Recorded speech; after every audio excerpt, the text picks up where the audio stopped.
Welcome to the Consider This channel. Consider This is a free to subscribe to channel where we look at the world's oldest questions, and by using all data to hand, we offer evidence to a realistic conclusion. Whether you use this channel to support your own studies or simply listen to it while hoovering, all are welcome. This is Chapter 4 of Evidence of Soul. If you have not yet watched Chapters 1, 2, or 3, may I advise you do. Now, let's get into it. Evidence of Soul by Sharon Patrice. Chapter 4. The Fascinating Story of Om Sety. Another type of suggested evidence toward the possibility of reincarnation is often presented after an accident, where the person may claim to remember a different life or a different language. The story of Om Sety falls into this category. Om Sety, otherwise known as Dorothy Louise Eady, was born 16th of January, 1904 in Blackheath, London, United Kingdom. She was to be the only child to Reuben, a master tailor, and Caroline, his wife. The first few years of her life were in no way exceptional, but at the age of 3 she toppled down a flight of stairs in the family home and bashed her head. She lay still. Her parents were beside themselves, and immediately called for the doctor, who pronounced young Dorothy dead. However, a brief time later Dorothy began breathing. Shallow at first, and then her eyes opened. Her parents exclaimed a miracle had happened, and within an hour young Dorothy was able to sit up in her bed. However, Dorothy was no longer the same little girl who fell down those stairs, as her parents, indeed the world, would within time discover. It began with her exhibiting strange behavior, asking that she be brought home or be allowed to go home. Apparently, she also developed a foreign accent. Push came to shove when her Sunday school teacher asked her parents to keep her away from class, because, they said, she had stated Christianity was a heathen religion compared to the ancient Egyptian religion. She was expelled from her school in Dulwich, South London, after refusing to sing a hymn that called on God to curse the swart Egyptians, and her regular visits to a local Catholic church to hear Mass, which she liked because it reminded her of the old religion, were terminated after a visit to her parents and an interrogation by a Roman Catholic priest. To all intents and purposes, Dorothy had become a rather strange young lady with an anti-Western religion attitude. During a visit with her parents to the British Museum in Great Russell Street, London, Dorothy's strange behavior dramatically increased. She became obsessed with the Egyptian exhibits, and when Dorothy gazed upon the Egyptian artifacts, she knelt down and began to kiss the feet of the statues. She sat at the foot of a mummy enclosed in a glass case and refused to separate from it. When her parents decided to call it a day and attempted to pick her up, their darling daughter shouted, "Leave me here, these are my people." What's more, when Dorothy saw a photograph of the Egyptian New Kingdom temple in the exhibits room, she shouted out, "There is my home." But where are the trees? Where are the gardens? The temple was that of King Sety I, from around 3,290 years ago. He was the son of Ramesses I and his wife Sitar, and the father of Ramesses II. After that trip she used every opportunity to visit the British Museum rooms repeatedly. During one of these visits, she met Sir Ernest Alfred Thompson Wallis Budge, who was an English expert on Egyptologist and worked for the British Museum. Having spoken to Dorothy and noting her enthusiasm for all things Egyptian, he encouraged her to start the study of hieroglyphs. Dorothy moved in with her grandmother for a brief time in order to complete her studies, perhaps at the request of her parents, who may have been emotionally drained by her behavior. By the age of 27, Dorothy moved back to London and took up paid employment for an Egyptian public relations magazine. It was at this time she struck up a friendship with an Egyptian student of English, by the name of Imam Abdul Megwid, known as Abdul to his friends. After Abdul had moved back to Egypt, he wrote and asked Dorothy to marry him. She said yes, and their union was blessed with a son whom they named Sety. Dorothy soon became known as Sety, which translates to Mother of Sety. The marriage did not last long owing to her strange behavior and ever-increasingly unusual claims, and by 1935 they divorced. Now living alone with her son, Dorothy began to write down her previous incarnation as an Egyptian woman by the name of Bentreshit. She spoke of nightly visits from a deity named Horar, where he patiently, over the course of around 12 months, enlightened her about her past. Horar described the life of a young woman named Bentreshit in ancient Egypt who had since reincarnated as the person, now known as Dorothy Eady. Bentreshit was born from humble stock during the reign of Pharaoh Sety I, around 3,290 years ago. Her mother, who had been a vegetable seller, died when Bentreshit was only 3 years of age, so her father placed her in the temple of Qam el-Sultan dedicated to Osiris, the god of fertility, and close to the ancient city of Abydos. There, she was raised to be a virgin priestess consecrated to the goddess Isis. One day, Pharaoh Sety I visited the temple and noticed her sweet young beauty. Before long they became lovers, but when the virgin priestess became pregnant, she had no option than to tell the high priest. The high priest was outraged that an ordained virgin priestess had committed such a grotesque offense against the goddess Isis and exclaimed she would be sent for trial. Death, he told her, would undoubtedly be the outcome. However, her love for Sety I was so strong that she committed suicide rather than drag her beloved pharaoh into such a degrading scandal. Some say this would be an easy story to dismiss as nothing more than a young girl's fantasy. However, I lived in Egypt myself for a time, and know what a proud people the Egyptians are. I once asked a man, where I lived, in the town of El Mahala El Kubra, which is the largest city in the Garbia Governorate in the Nile Delta, if he thought of himself as an Arab, given that the Egyptians speak Arabic. He laughed, and said no. We are Egyptians, we are not Arabic, we are Pharaonic. And, that is my point. Egyptian folks are enormously proud of their unique heritage, and are not readily duped in believing stories from an English lady reporting to be the reincarnation of a virgin priestess of Isis, who just happened to have physical delights with one of their ancient, world-famous kings. The name Horar does not feature in religious text, neither from the Old nor the New Kingdom's traditional beliefs, that I can find. But back in the day different areas of Egypt had slightly different beliefs and often one god would be associated with another. The name Horar would suggest a combination of the god Horus and the sun god Rar.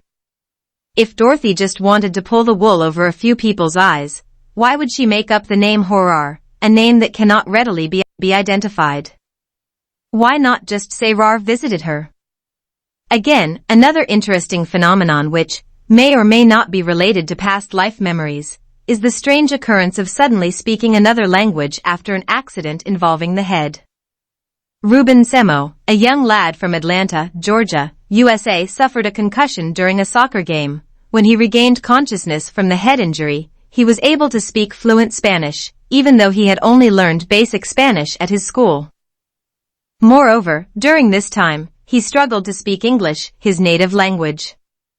In an interview with Time magazine, conducted by freelance journalist Melissa Chan, he said, "It started flowing out. I felt like it was like second nature for me.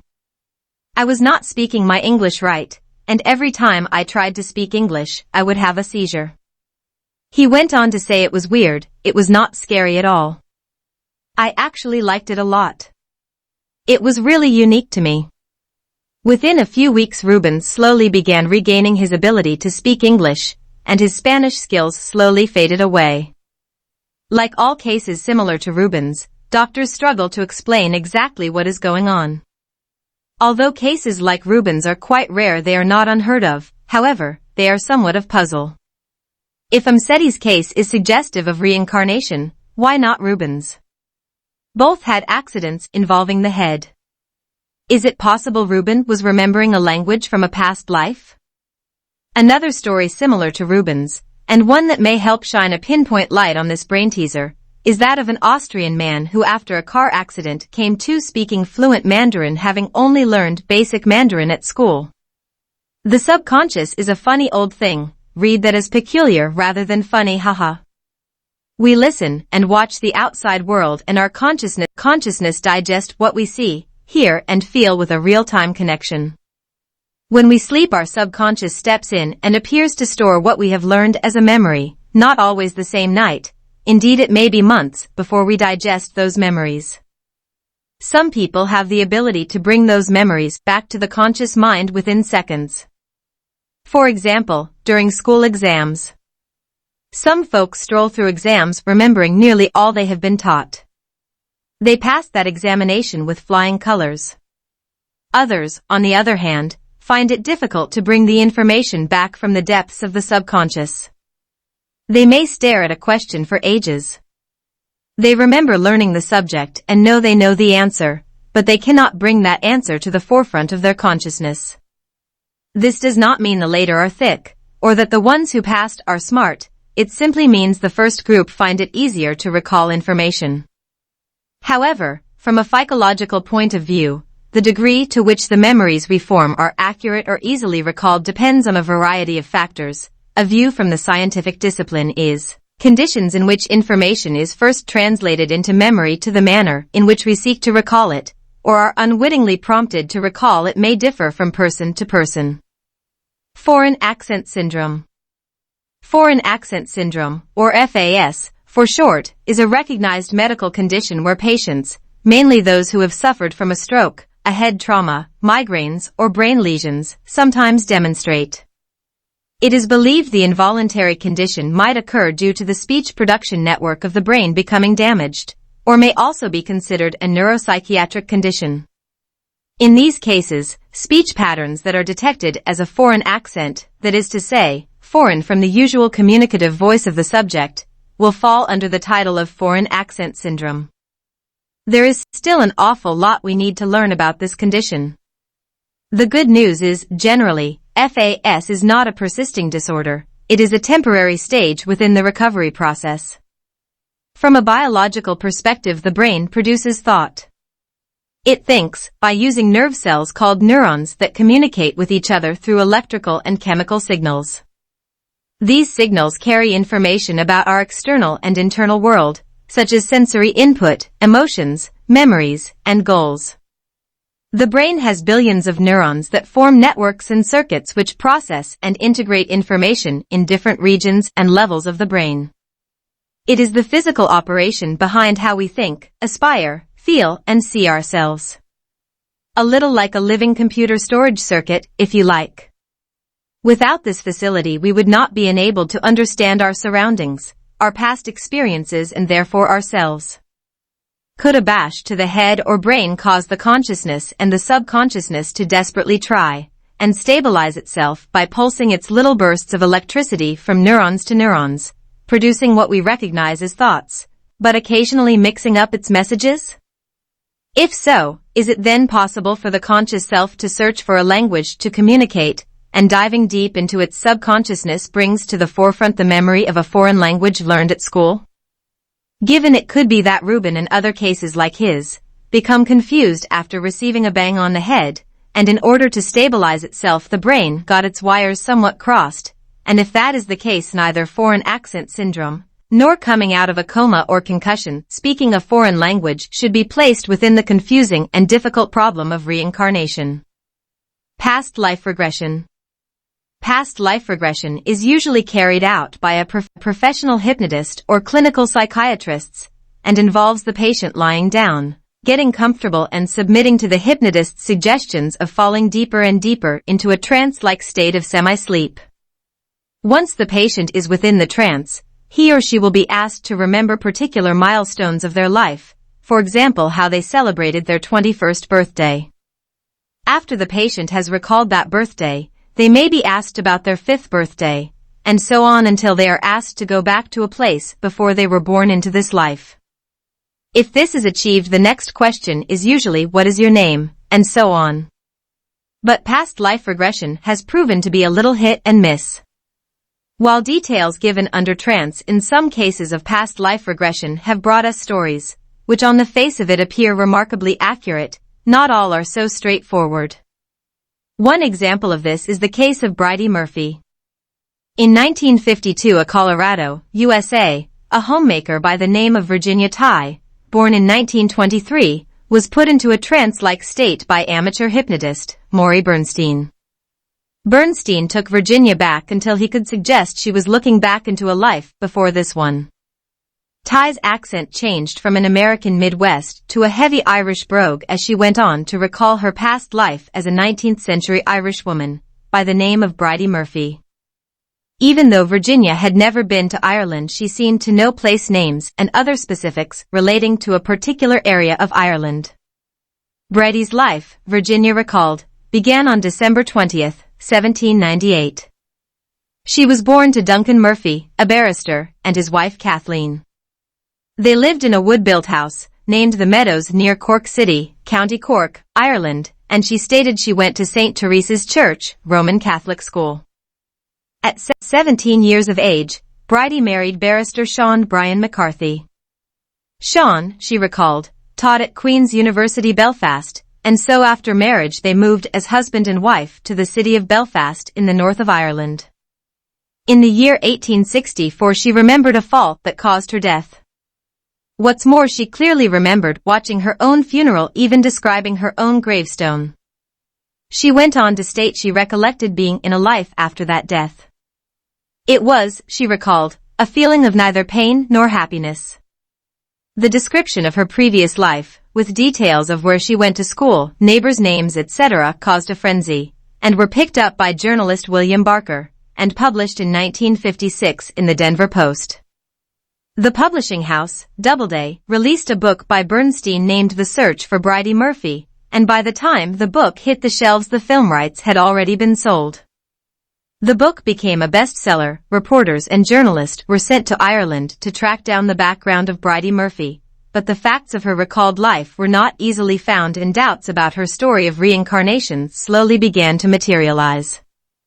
There were no records of a Bridie Murphy born on December 20th, 1798, in Cork, or anywhere near Cork, and records for a Bridie Murphy or Bridie McCarthy having died in 1864 could not be located. No evidence of a wooden house called the Meadows, and, to boot, during the 19th century, most houses in Ireland were made of brick or stone. Increasingly, Virginia's recall of the life of Bridie were discounted as fabrication. It was discovered that there was a school by the name of St. Teresa's Church, but it was not built until 1911, some 47 years after Bridie's death. Other details provided by Virginia, while under hypnosis, proved more authentic. For example, her account of a journey from Belfast to Cork. She recalled shopping for provisions to take on her journey at a grocer's shop named Farr, and it was discovered that such a grocer had existed within that timeline. Journalists, reporters, and all were left scratching their heads. Was this story true, and they had overlooked vital records, or did this story come from within Virginia's imagination? Checks into Virginia's background revealed she had been brought up by a Norwegian uncle and his German-Scottish-Irish wife. Furthermore, it was discovered she had only lived with her partly Irish birth parents up until the age of 3. It was also discovered that an Irish immigrant named Bridie Murphy, married name Corkle, lived across the street from Virginia's childhood home. Virginia asserted she did not know Mrs. Corkle's maiden name was Murphy, but Bridie's unmarried sister Margaret Murphy lived at the same address as Bridie, which was just across the street from Virginia. So, what was going on with Virginia? Was she purposefully telling untruths? No, of course not. In order to explain the story of Bridie Murphy, we need to look at a condition known as cryptomnesia, and how childhood memories of chatting to her neighbors, and learning or overhearing stories became memories in Virginia's subconsciousness.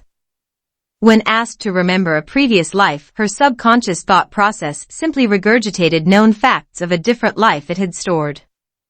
Cryptomnesia. Cryptomnesia occurs when a forgotten memory returns without it being recognized as such by the subject. It is the phenomenon of not recognizing the return of an old memory as a pure product of memory, but instead regarding it as a new or original thought or idea. While the story of Bridie Murphy would appear to be a prime example of cryptomnesia, might we also consider Reuben as an example? Can cryptomnesia also lock into those that suffer from foreign accent syndrome perhaps? As far as the recall of Shanti Devi's previous life being a form of or associated with cryptomnesia in some capacity, it may be so, but if we remember Shanti's past life husband, Kedar Nath, had stated on record that Shanti remembered many things from their life together. In particular, she was disappointed he did not keep all of his promises to her before she died. Little Luke's memories of a past life where he was a lady by the name of Pam, and information given of Pam's death cannot be placed in a box named cryptomnesia. So, we find that there are many stories coming under the suspicion of reincarnation, but some can be explained in terms of our modern-day understanding, as far as it goes, of unusual or simply brain function. Some stories cannot, and must therefore be, at the very least, considered a peradventure to the phenomenon known as reincarnation, and if that is so, surely there must be an original soul in order for that soul to come back? This is the end of Chapter 4 of Evidence of Soul. If you are new to the channel, please like, subscribe and share. Apparently it helps the algorithms. Thank you. Now, let's hop over to Chapter 5.